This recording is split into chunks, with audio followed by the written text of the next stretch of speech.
चलिए जी। आज की क्लास में हमें ये तीन टॉपिक पढ़ने हैं। First is interference, second is coincidence and third is linkage group. तो चलो शुरू करते हैं इंटरफेरेंस से। तो देखो इंटरफेरेंस में क्या होता है भाई, जब भी क्रॉसओवर होता है तो क्रॉसओवर कभी भी ऑलवेज इंडिपेंडेंट इवेंट नहीं होता है। ठीक है, it is not an independent event. तो सबसे पहले मैं ये पॉइंट लेता हूं, ये बहुत इंपॉर्टेंट पॉइंट है कि crossover over is not an independent event always. हमेशा ऐसा नहीं होता कि भाई एक ही क्रॉसओवर होगा, ये भी हो सकता है कि भाई दूसरा क्रॉसओवर हो, और जो दूसरा क्रॉसओवर होगा उसकी होने की प्रोबेबिलिटी ज्यादा भी हो सकती है और उसकी प्रोबेबिलिटी कम भी हो सकती है। ठीक है, हम सेम क्रोमोसोम की बात करें। ठीक है, तो इंटरफेरेंस क्या करता है, ये इंटरफेरेंस देखता है, it is a phenomena, it is a phenomena in which occurrence of one crossover increase or decrease the occurrence of second crossover on same chromosome। तो बच्चों देखो ये ऐसे होता है कि फॉर एग्जांपल हमारे दो क्रोमोसोम है, ये हमारे दो क्रोमोसोम है, इनमें यहाँ पे इस पॉइंट पे एक क्रॉसओवर हो गया। ठीक है, अब इसी सेम क्रोमोसोम पे दूसरा क्रॉसओवर हो भी सकता है, नहीं भी हो सकता है। तो इंटरफेरेंस है, हम उसको मेजर करते हैं। ठीक है, अब बताते हैं कैसे करते हैं। इंटरफेरेंस निकालने का फॉर्मूला होता है भाई, इंटरफेरेंस निकालने का ये फॉर्मूला है, interference is equal to 1 minus C. And C क्या है यहाँ पे, C is coefficient of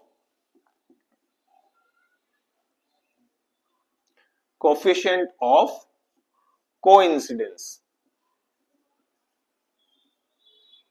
coefficient of coincidence, ये कोइंसिडेंस। तो पहले हम इसको समझ लेते हैं। ठीक है, फिर हम इनसे रिलेटेड क्वेश्चन देखते हैं।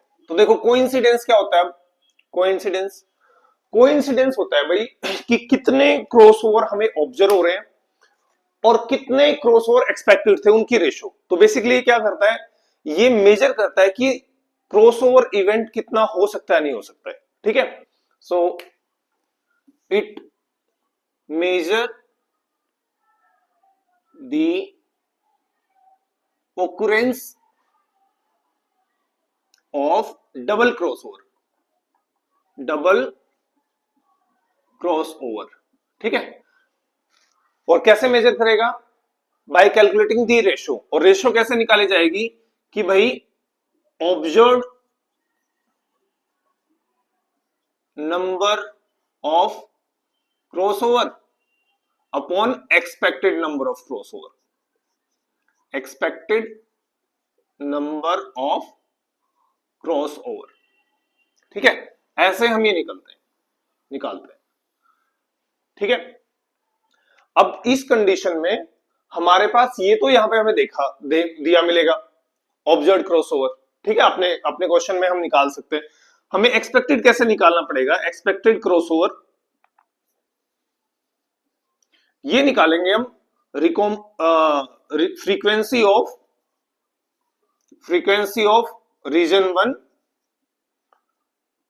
Into frequency of region 2। इनको दोनों को मल्टीप्लाई करके हम क्या निकालेंगे, एक्सपेक्टेड क्रॉसओवर निकालेंगे। तो बच्चों हमेशा ये याद रखना, इंटरफेरेंस प्लस कोइंसिडेंस दोनों की वैल्यू हमेशा 1 होगी। ठीक है, इन दोनों की वैल्यू 1 होगी। और इनके स्पेशल केस भी याद रखना, अगर इंटरफेरेंस 1 है, अगर इंटरफेरेंस 1 है, इसका मतलब ये क्या है भाई, कोइंसिडेंस 0 है, 0 होगा तभी ये 1 होगा। 0 का मतलब यह कि ऑब्जर्व क्रॉसओवर और एक्सपेक्टेड क्रॉसओवर जो है बराबर है। इस कंडीशन में यहां पे क्या होगा, इसको बोलेंगे हम दिस इज कंप्लीट इंटरफेरेंस। भाई इसका मतलब फर्स्ट क्रॉसओवर ने सेकंड क्रॉसओवर होने की चांसेस को जो है कंप्लीटली इंटरफियर करती है।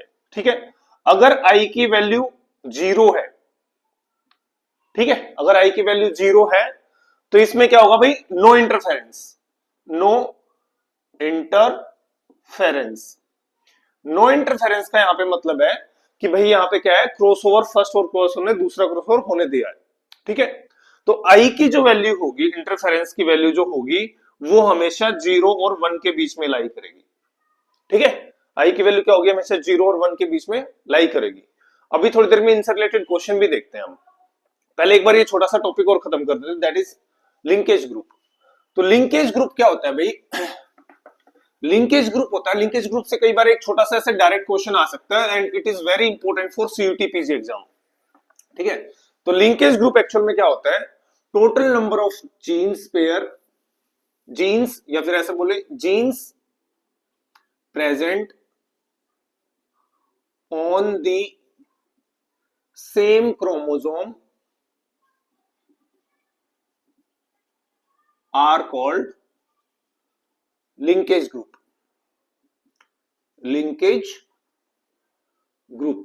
अब देखो भाई, इसको लिंकेज ग्रुप को देखो आप, फॉर एग्जांपल ये क्रोमोसोम है, ठीक है, तो इस पे यहां पे ये जीन्स प्रेजेंट है, तो हम बोलेंगे ये इन सारे जीन्स को मिला के क्या है, this is first linkage group, linkage group.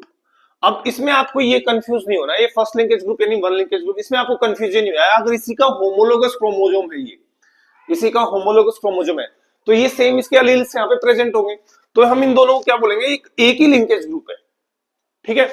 तो अगर हम मेल्स के अंदर बात करें, मेल्स के अंदर बात करें, ह्यूमन मेल्स के अंदर, तो हमारे अंदर क्या होता है भाई, 22 पेयर प्लस एक्स वाई, ठीक है, 22 पेयर प्लस एक्स वाई। अब ये तो होमोलोगस क्रोमोसोम है पेयर में, तो यहां के लिंकेज ग्रुप कितने होंगे, 22, और एक लिंकेज ग्रुप इसका होगा और एक लिंकेज ग्रुप इसका होगा, तो टोटल कितने हो गए मेल्स के अंदर, 24 लिंकेज ग्रुप हो गए, ठीक है। तो क्वेश्चन कई बार ऐसा आ जाता है कि मेल्स के अंदर कितने लिंकेज ग्रुप है, या फिर फीमेल में देखो, फीमेल में क्या होता है, 22 पेयर प्लस एक्स एक्स, ठीक है। अब इससे कितने लिंकेज ग्रुप बने, इससे बने 22 और इससे बना केवल एक ही, तो फीमेल में कितने होते हैं, 23 लिंकेज ग्रुप, ठीक है बच्चों। तो चलो अब करते हैं भाई अपने इनसे रिलेटेड क्वेश्चन, और इसके साथ साथ ही मैं आपको करवा रहा हूं अभी तक जितने भी आपके क्वेश्चन आए हुए हैं लास्ट 6-7 साल में सीएसआईआर में और सीयूटीपीजी में, जितने भी इनसे रिलेटेड क्वेश्चन आए हुए हैं लिंकेज से, वो सारे क्वेश्चन हम इनको करके देखते हैं, और बहुत ही इंपॉर्टेंट क्वेश्चन है ये, हमेशा लिंकेज से क्वेश्चन आता है एग्जाम। चलिए शुरू करते हैं।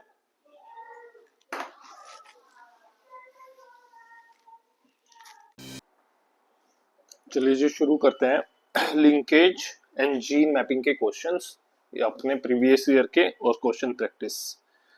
तो देखो बच्चों, देखो ये फर्स्ट क्वेश्चन देखो, इन Drosophila melanogaster 3 linked genes A, B, C are located on same chromosome. A heterozygous female ABC and small abc are test cross, इनका टेस्ट क्रॉस करवाया जाता है with a homozygous recessive male.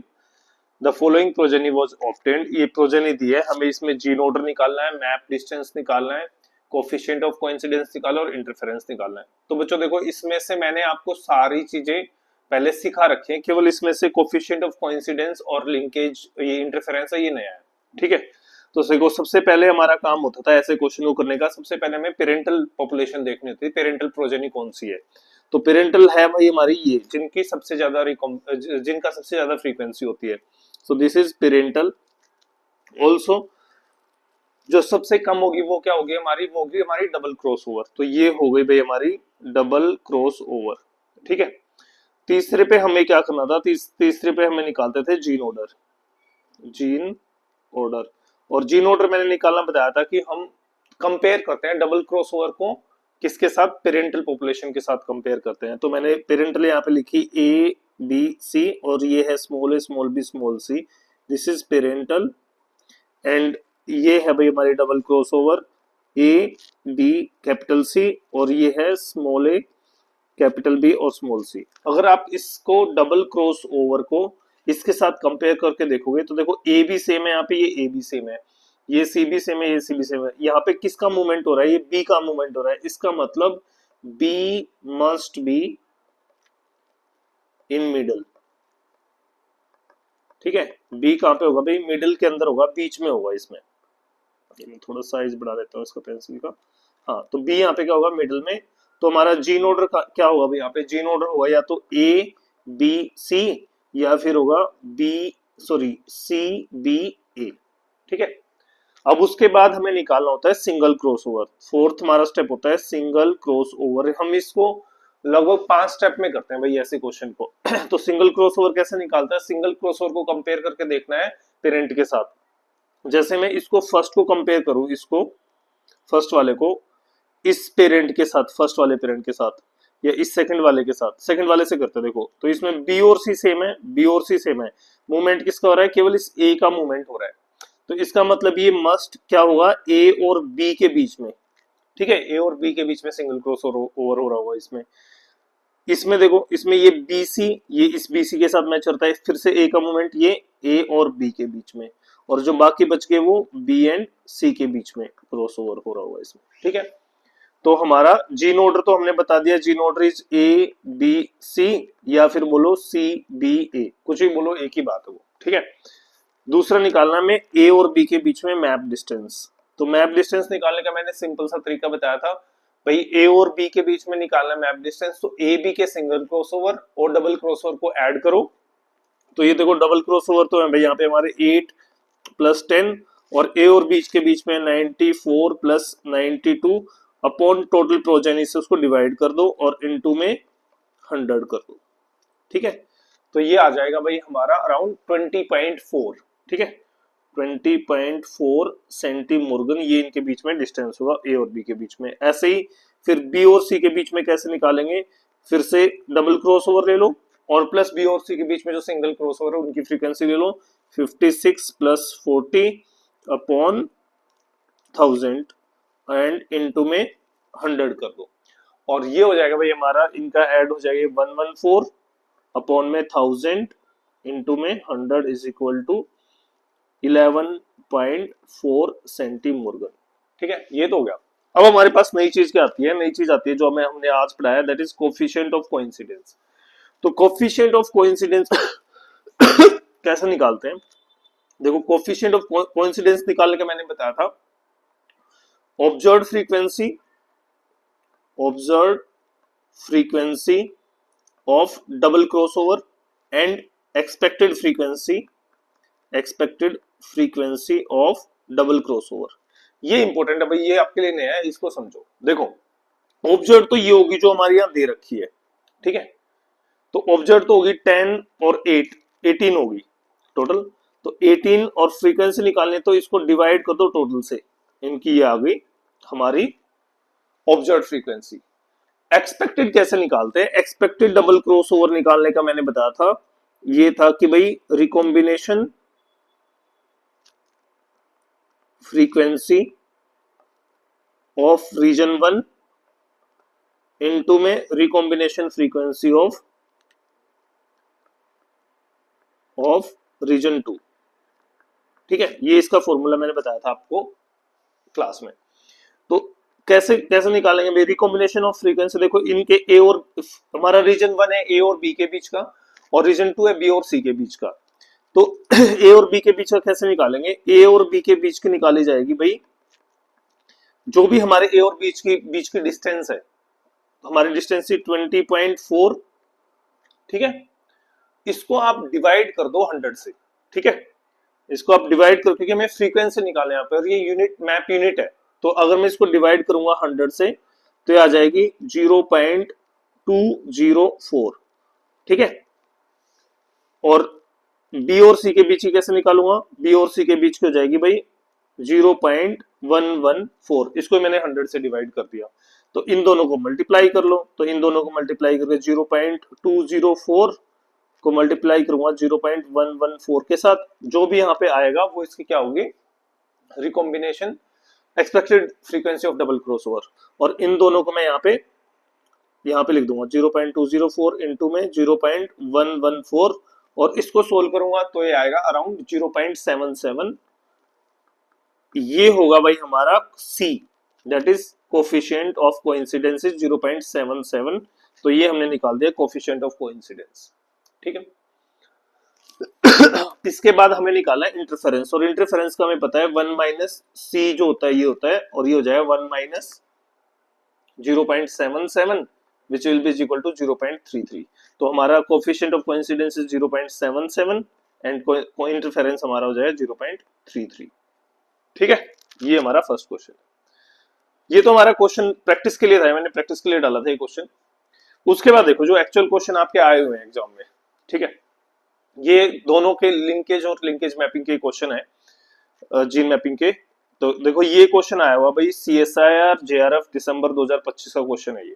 ठीक है, CUET में इनके question नहीं पूछे जाते ज्यादा अभी तक तो नहीं पूछे गए हैं, आगे देखो पर कर लेना भाई, ये इंपॉर्टेंट है। ठीक है, तो देखो इसमें स्टेटमेंट देखो, a crossover is a breakage of two DNA molecule at same position and the rejoining into reciprocal recombination. हाँ भाई यही होता है रिकॉम्बिनेशन में, ऐसे ही तो होता है ना। ये दो होमोलोगस क्रोमोसोम थे, इनकी सिस्टर क्रोमेटिड क्या होती है, ये नॉन सिस्टर क्रोमेटिड क्या होती है, इसकी यहाँ से ब्रेक करेगी और इसके ऊपर आ जाएगी, और इसके यहाँ से ब्रेक करेगी होमोलोगस से DNA यहाँ पे जुड़ जाएगा। तो हमारा ए इज ओके। ठीक है, second is cross over takes place at 4 chromatid level. Yes, ये भी ठीक है। इसके साथ आप ये भी याद रखना कि क्रॉसिंग ओवर किस स्टेज में होती है, ये भी क्वेश्चन पूछते हैं कई बार। तो ये होती है पैकेटीन, PACTE, पैकेटीन स्टेज में ऑफ प्रोफेज 1।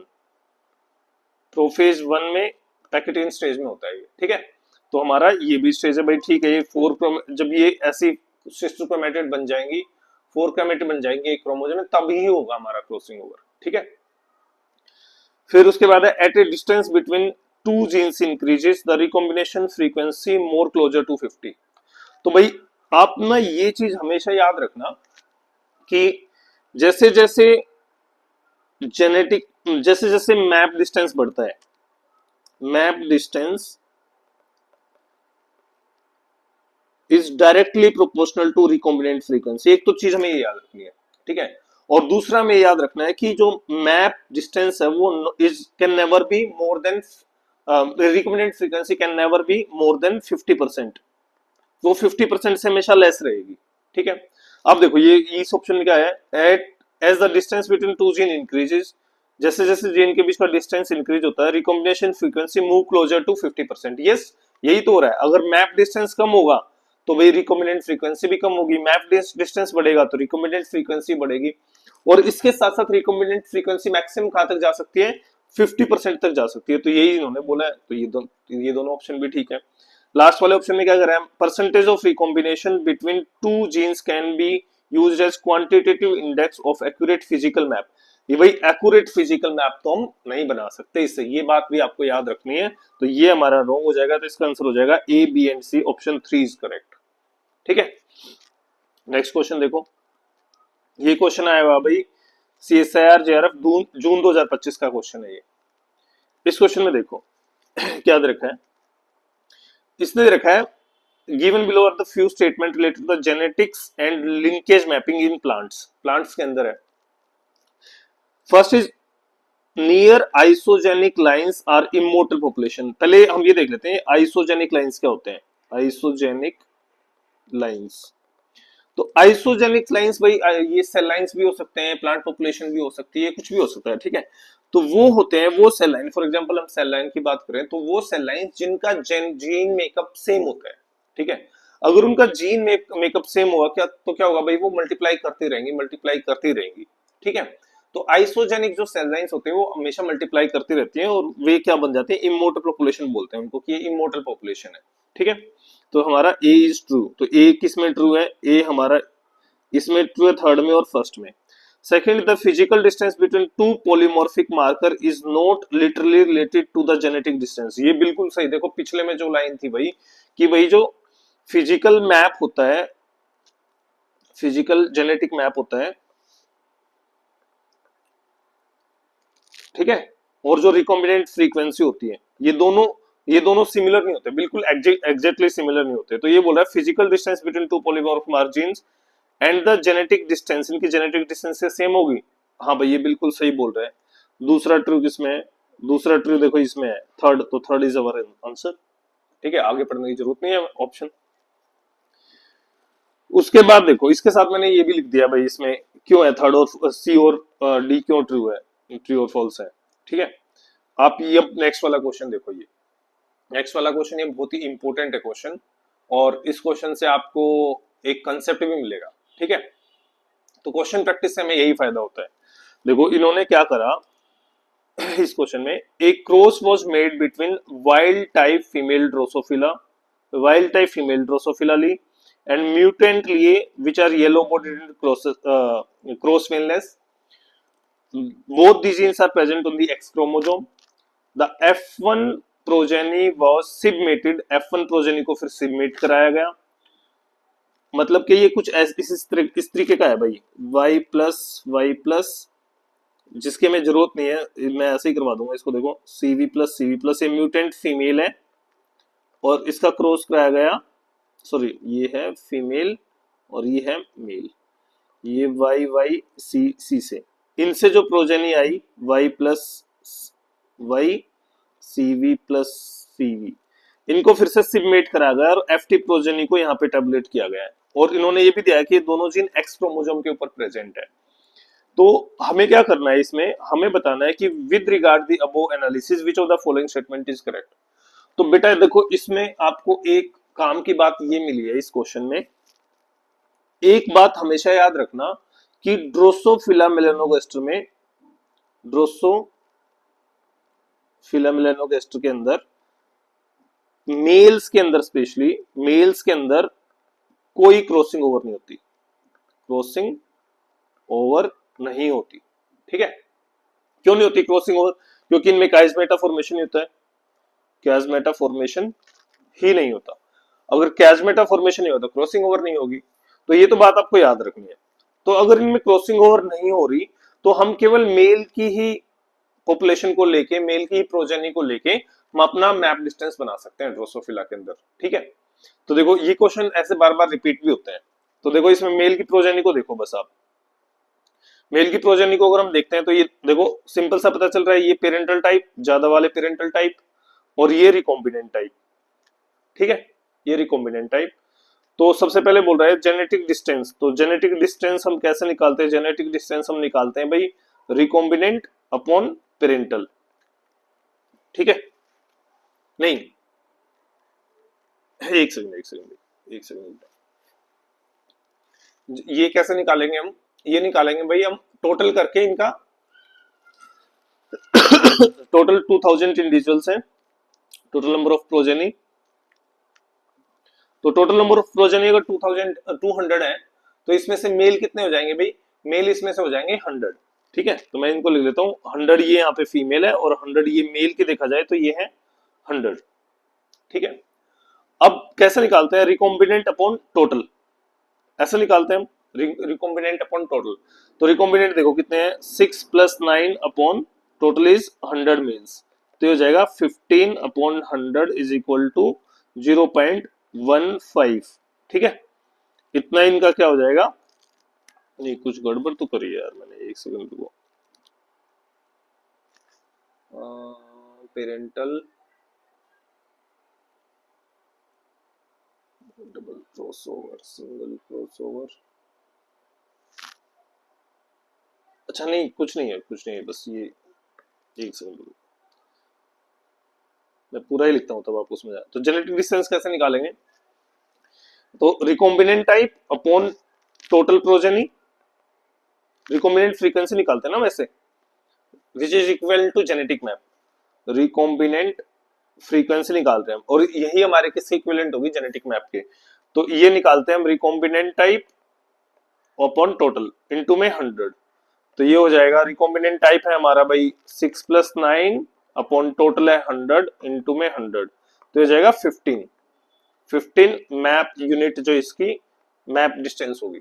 ठीक है, और इन्होंने कितना दे रखा है? 7.5 विच इज रॉन्ग।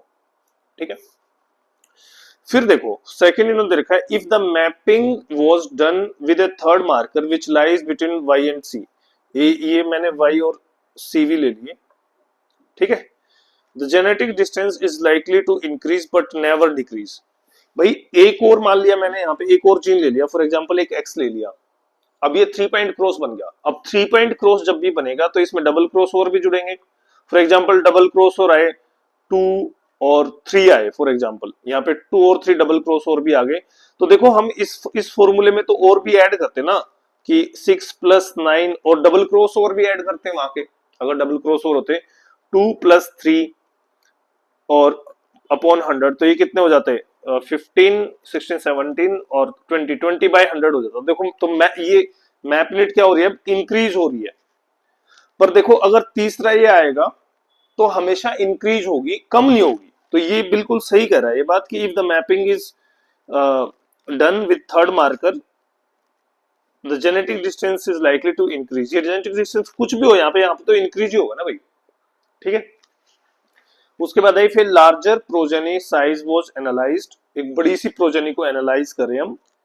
वैसे तो हमारा आंसर मिल गया है, फिर भी देख लेते हैं। If larger progeny size was analysed more double crossover will be identified leading to decrease the genetic. गलत है ये चीज, अगर हमें डबल क्रॉसओवर मिला तो यहाँ पे तो इंक्रीज ही होगा, कुछ ना कुछ ऐड ही होगा, डबल क्रॉसओवर भी ऐड हो जाएंगे यहाँ पे, ठीक है। फिर if a reciprocal parent cross was carried out no recombinant would be observed in F2 progeny as there is no crossing over in Drosophila melanogaster male. If reciprocal parent cross was made, no recombination was observed in the F2 progeny as। नहीं क्यों भाई, भाई इसको हम back cross करा रहे हैं, ठीक है, बैक क्रॉस करा के पेरेंट के साथ क्रॉस करवा रहे हैं दोबारा से रेसिप्रोकल उल्टा किसी भी पेरेंट के साथ। और ये बोल रहा है कि F2 में कोई भी there will be no recombinant will be observed in F2 progeny and no crossing over in Drosophila। चलो क्रॉसिंग ओवर ड्रोसोफिला मेल में नहीं हो रही तो फीमेल में तो हो सकती है ना यहाँ पे, तो ये स्टेटमेंट भी हमारी गलत है, ठीक है। चलो भैया एक ये बहुत ही इंपॉर्टेंट क्वेश्चन है कि क्वेश्चन और देखो आप, इस क्वेश्चन में दिया हुआ है the loci for 3 mutation on X chromosome, yellow bodied colour, cross veinless and fork bristles are shown as follows. ये दिए हुए हैं भाई, इसके मैप डिस्टेंस दिया हुआ है। The interference between these genes is 0, interference 0 दिया गया है। इसी से शुरू करते हैं, इंटरफेरेंस 0 दिया गया है। फिर नीचे दिया गया है male fly with yellow body, cross veinless and fork bristle were crossed with virgin female flies homozygous for wild type phenotype. The F1 flies were sibmated and total progeny of 1000 F2 progeny were obtained। Which of the following option present the correct conclusion। तो देखो यहां से शुरू करते हैं, interference is equal to 0। Interference 0 का मतलब ये हुआ भाई कि यहाँ पे क्या है, यहाँ पे डबल क्रॉस ओवर हो रहा होगा, मतलब यहाँ पे नो इंटरफेरेंस है, नो इंटरफेरेंस। तो यहाँ पे क्या होगा भाई, डबल क्रॉस ओवर हमें मिलेगा, ठीक है। तो पहले तो ऑप्शन से वो हटा दो जहां पे डबल क्रॉसओवर 0 दे रखा है। ये देखो ये 0 दे रखा है, इसमें डबल क्रॉसओवर, ये हटा दिया मैंने यहाँ से, ऑप्शन 2 इज इनकरेक्ट। थर्ड भी देख लो, parental type 1000, no other class of flies because interference is 0। नहीं भाई डबल क्रॉसओवर होगा, सिंगल क्रॉसओवर भी हो रहा होगा, ये भी हमारा ऑप्शन गलत है, ठीक है। अब करते हैं इसको आगे। अगर इंटरफेरेंस 0 है तो कोइंसिडेंस क्या हो जाएगा, coefficient of coincidence is equal to 1। और हमें पता है कि coefficient of coincidence is equal to expect observe double crossover upon expected double crossover, ये होता है।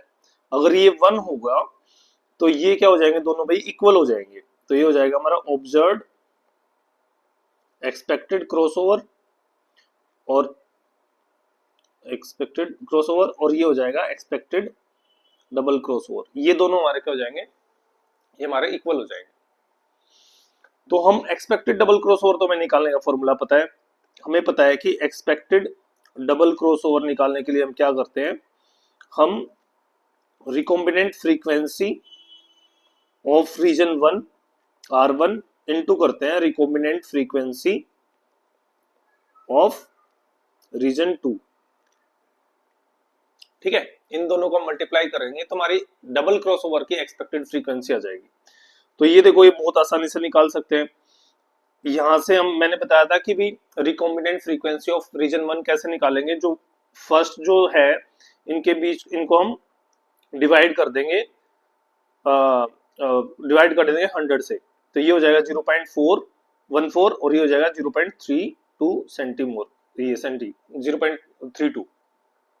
तो एक्सपेक्टेड क्या हो जाएगी हमारी, ये हो जाएगी 0.14 इंटू में 0.32, तो ये आएगा भाई हमारा 0.0 कितना हो जाएगा, ये मल्टीप्लाई करो इसको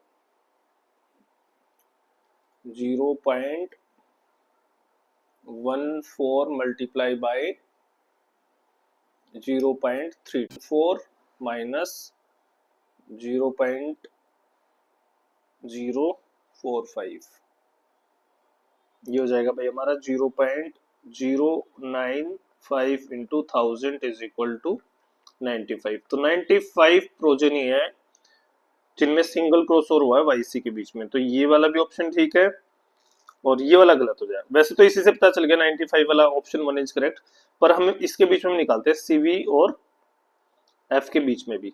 तो इसमें क्या करना है, इसमें ये वाले ले लेनी है फ्रीक्वेंसी, यहाँ पे सिंगल क्रॉस ओवर किस किस के बीच में, सीवी और एफ के बीच वाली, minus double cross over into में 1000, तो ये हो जाएगा 0.32 माइनस 0.045 इंटू 1000, और ये हो जाएगा भाई हमारा अराउंड, इसको सोल्व करेंगे तो आएगा हमारा 275।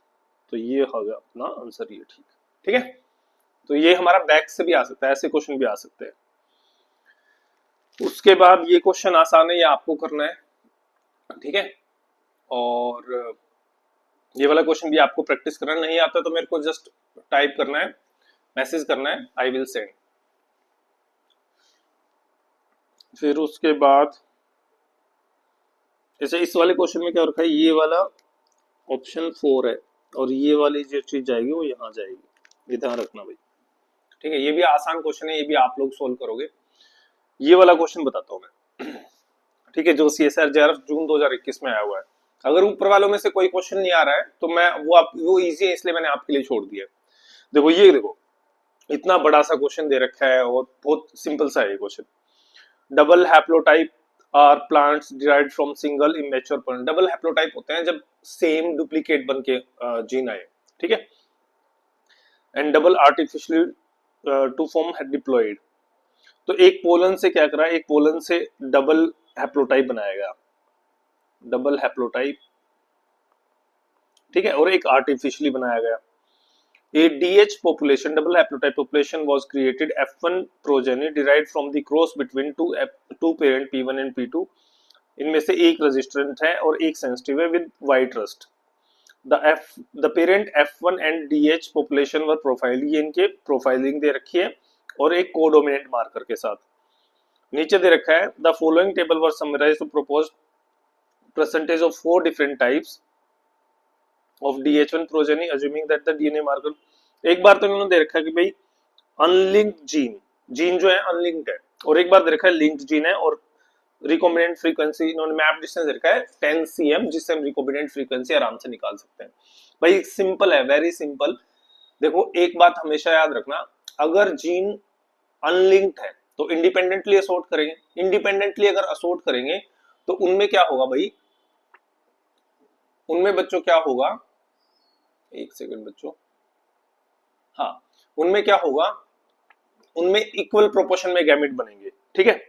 तो फॉर एग्जांपल अगर 100 की पॉपुलेशन है तो उसमें इक्वल प्रोपोर्शन में गैमेट बनेंगे। तो देखो इसमें किस में बन रहे हैं इक्वल प्रोपोर्शन में, ये इसमें बन रहे हैं, इसमें बन रहे हैं गैमेट, इसमें ये इक्वल प्रोपोर्शन में बन रहे हैं। तो एक तो ये आंसर हो गया जब हमारे अनलिंक्ड जीन है। और अगर हमारे लिंक्ड जीन है और लिंकेज कितना दे रखा है, 10 सेंटीमोर्गन का मैप डिस्टेंस दे रखा है इन्होंने, ठीक है, लिंक्ड जीन के बीच में। तो हमारी रिकॉम्बिनेंट फ्रीक्वेंसी क्या हो जाएगी, 10%, ठीक है। इस 10% का मतलब ये हुआ कि 10 out of 100 will be recombinant type. Recombinant type progeny होगी। ठीक है, अब देखो टोटल तो इन्होंने कितना रखा है 45 50। अब देखो ये फर्स्ट वाला ऑप्शन देखो आप, इसमें से फर्स्ट वाले में देखो कि ये जो 5 हैं these are recombinant type and these are parental type. कभी भी ऐसा नहीं हो सकता कि रिकॉम्बिनेंट टाइप बहुत ज्यादा हो जाए, ये ऑप्शन हमारा नहीं हो सकता, और ये भी नहीं हो सकता भाई, इक्वल भी नहीं हो सकता पॉइंट्स में वाला भी। तो हमारा हो गया ए और ये स्मॉल वन, ये वाला आंसर आ जाएगा हमारा। ठीक है, अच्छा एक ये क्वेश्चन भी देख लो, ये क्वेश्चन भी भाई थोड़ा डिफरेंट है इसलिए मैं ये करवा रहा हूँ। इन्होंने दे रखा है the table given below shows the LOD score values of 3 different pair of genes studied for the, पहले तो ये एलओडी स्कोर देखो क्या होता है। एलओडी इसको बोलते हैं लॉगरिथम ऑफ ओड। ठीक है, LOD is logarithm of odd, और ये होता है भाई, ये किसके बराबर होता है, ये होता है log base 10, log base 10 और probability of linkage, probability of linkage and probability of independent assortment। ठीक है, independent assortment। ठीक है, सिंपल सा अगर मैं देखूं तो LOD इज इक्वल टू, मैं अगर इसको सिंपल उसमें लिखना चाहूं तो log base 10, यहाँ पे ऊपर लिंकेज की प्रोबेबिलिटी और नीचे इंडिपेंडेंट असॉर्टमेंट की प्रोबेबिलिटी। अब ऑप्शन पढ़ो देखो क्या है इन्होंने, और फर्स्ट जिन पेयर का LOD दे रखा है 1। अब 1 कैसे आएगा भाई, 1 यहाँ पे जब आएगा जब LOD इज इक्वल टू log base 10 और ये लिंकेज यहाँ पे 10 है और ये 1 है, तो 1 आएगा, क्योंकि हमें पता है कि भाई log 10 जो होता है वो 1 होता है, तब LOD 1 आएगा।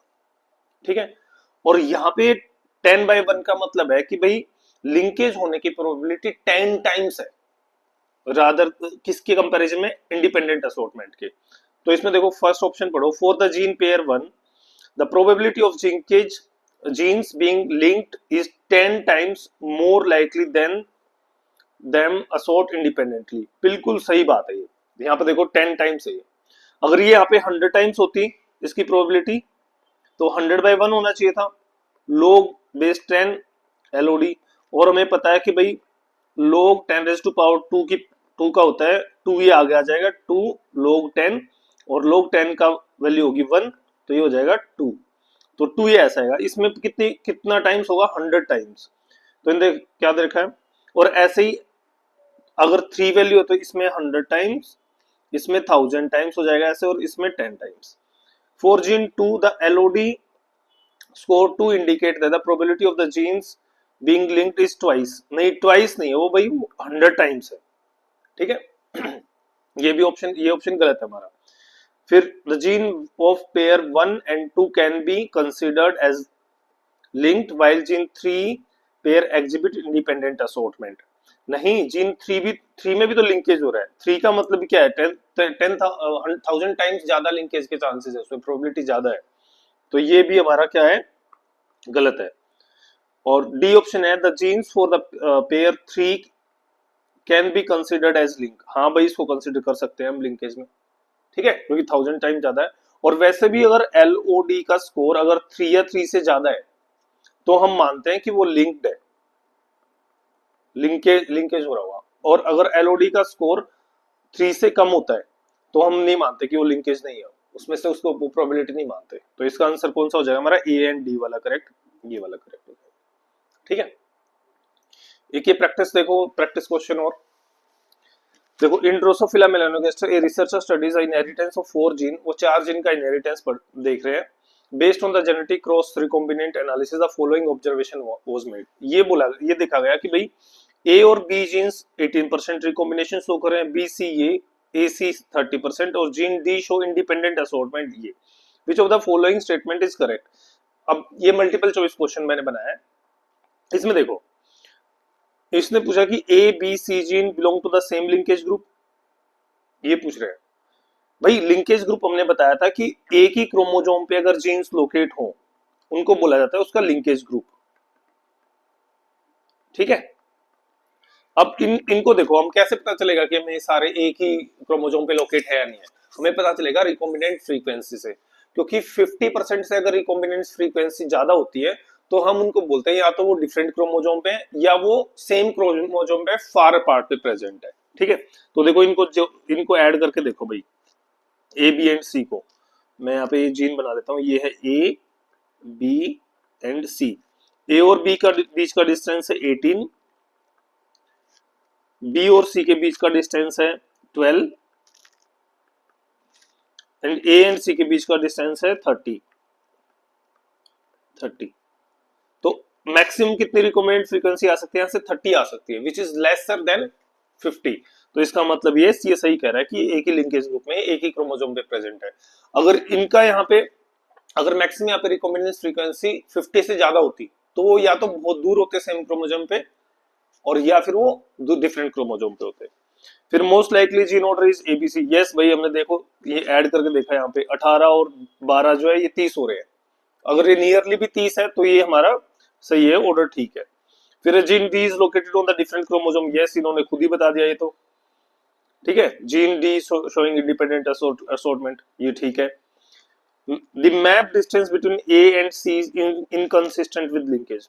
क्यों भाई इनकंसिस्टेंट क्यों है, 50% से ज्यादा थोड़ी ना है। ये ऑप्शन हमारा गलत है, तो इसके तीनों ऑप्शन करेक्ट है। इसका आंसर आएगा पी क्यू आर एस, जिस भी ऑप्शन में होगा वो इसका आंसर हो जाएगा। ठीक है, तो ये है भाई आज की क्लास का। आपको ये जी जो मैंने बीच में छोड़े क्वेश्चन ये सब आपको देखने हैं करके, ये आपको आने चाहिए भाई। नहीं आए तो मेरे को मैसेज करना, I will give you solutions. ठीक है।